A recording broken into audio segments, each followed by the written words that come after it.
Okay, deep dive fans, buckle up, because we're going where most career counselors wouldn't dream of going. Into the mind of a monk. Well, close enough. We're diving into the world of monks and nuns, but get this, from a career perspective, You're kidding, right? I wish I was. Turns out even a life dedicated to spirituality has a career guide these days. RoleCatcher released their Monk-Nun, the complete career guide, back in December 2023. Wow, someone actually wrote that. Yeah, and it's a whole thing. Daily routines, required skills, even career progression. I mean, where do you even begin with a guide like that? I have no idea. It's not like your typical 9 to 5, is it? Not even close. But RoleCatcher jumps right in, tackling the daily life of monks and nuns. We're talking prayer, self-sufficiency, service to the community, all that good stuff. It's funny how those core elements of monastic life are things a lot of people are searching for these days. A sense of purpose, a connection to something bigger, a supportive community.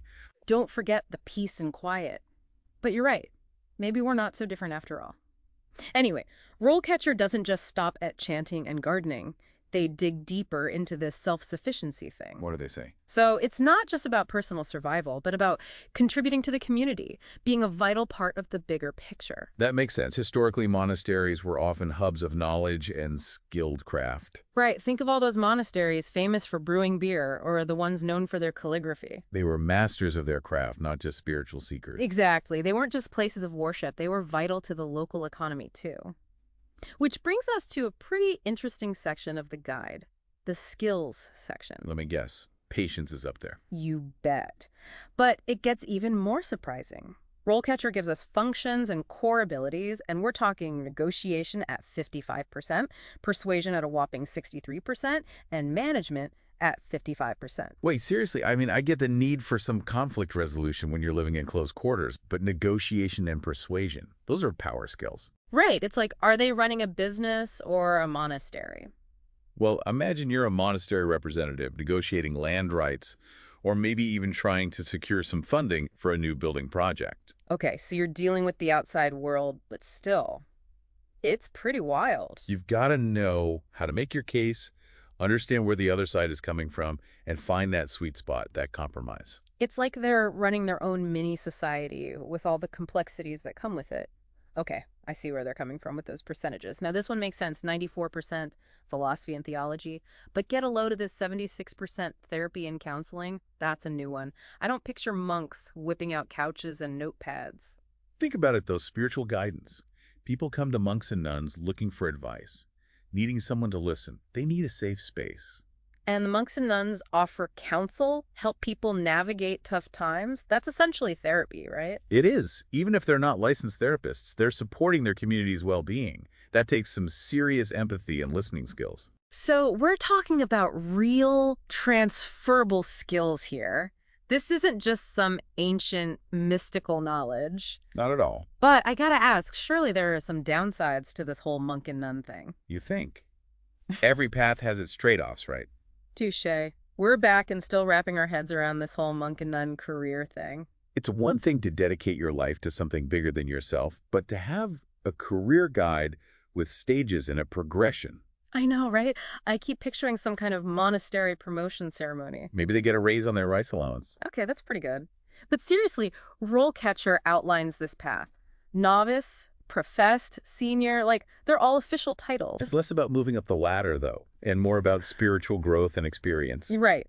Okay, so the novice stage is all about learning the ropes, soaking it all in. Exactly. They're absorbing those traditions and practices. Like a spiritual apprenticeship. A good way to put it. So then you move on to professed, taking on more responsibility, maybe even mentoring newer novices. It's like the old saying, student becomes the teacher. And finally, we've got the senior monks and nuns, years of practice, wisdom, guiding the whole community. They've reached that next level. It's pretty cool, actually, and RoleCatcher brings it all to life with these little example profiles. They do. Yeah, for each stage. They have these different monks and nuns talking about their experiences, especially the senior monk. What'd they say? They talk about using their deep spiritual wisdom to help others. That's when it hit me, you don't just learn this stuff overnight. It makes you think twice about the whole thing, yeah. But here's the other interesting thing about RoleCatcher. This guide. It's just one small part of their whole platform. Wait, really? I thought it was just this guide. Nope, they've got everything. Yeah. Interview prep, a CV builder, even employer matching. No, this is getting wild. Hold on. So are we saying monasteries are going to be on there, like, looking for recruits? Like, click here to apply now. Hey, it could happen. Stop it. That's too funny. I mean, why not?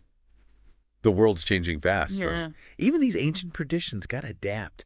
Think about it. Monks with LinkedIn profiles, networking online. Got to keep those resumes updated. Oh, man, I can't even. Okay, but seriously, if a platform like RoleCatcher exists, does that mean these skills are useful outside the monastery?